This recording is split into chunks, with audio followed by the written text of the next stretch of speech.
Hello everybody, it's George from Ireland. Here I am outside Elton John's house. I've no idea if Elton John's in residence. Is he Sir Elton John these days? Real name, Reginald Dwight. I bet you didn't know that one. That'd be a real tiebreaker in Trivial Pursuit. Anyway, he was born 1947. He's owned this for 50 years. Grew up in a working class family in London near Northwood Hills. And actually on Google Maps, I found, it says it marks where he lives. There's not a blue plaque because it's not for living people that have it. Apparently he's quite ill. Oh, look at those sort of flame things. Oh, and then they're meant to be breadfruits on the pillars. Yeah, after the Mutiny of the Bounty became a popular motif. So there we go. And look at the statuary in there. My goodness. I thought some security guard was going to come out and tell me to F off. And look, the security cameras, but I don't see a red light on, so maybe nobody's there. He lives with his Canadian husband, David Furnish, who he married, I think the day gay marriage became legal, they had a civil partnership before that. He was quite an admirer of Tony Blair, partly because Blair was pro-gay marriage and stuff. So here we are. Woodside, it's called, in Old Windsor. Yes, he's owned this since 1975. It obviously wasn't as expensive then, nothing like as expensive as it is now, but he's obviously a multi-millionaire, making tens of millions of pounds a year. So he went to the Royal Academy of Music, studying like classical music, wasn't that into it, and his dad said he should get a job as a bank teller.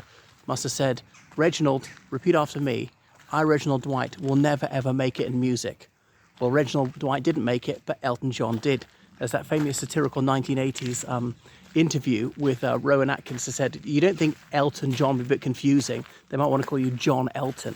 I never heard of anybody else with a Christian name Elton. The surname John is rather unusual, but no.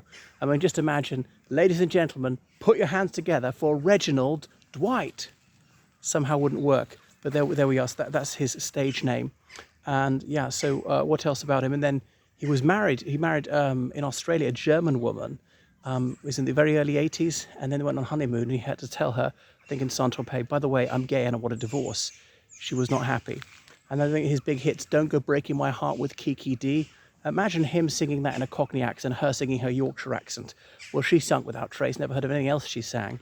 And what did he sing? I remember about 1990, You and Me Rendezvous in the club at the end of the street. Oh, that's where we meet.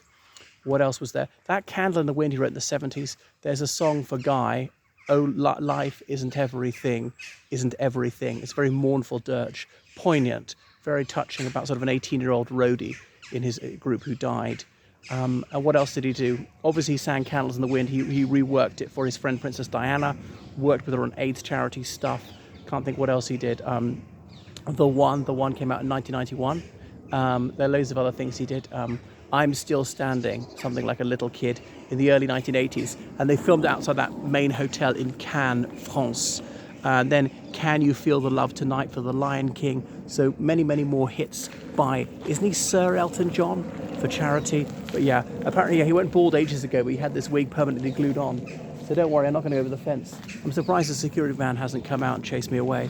But anyway, I think maybe I'll push my luck, not go further. So that's it. I'm thinking he must be in residence, so they would have come out already. It's probably private property because there's the main road. It's not paved here. Okay, that's enough. Thank you, Sir Elton. Give me an interview some other time.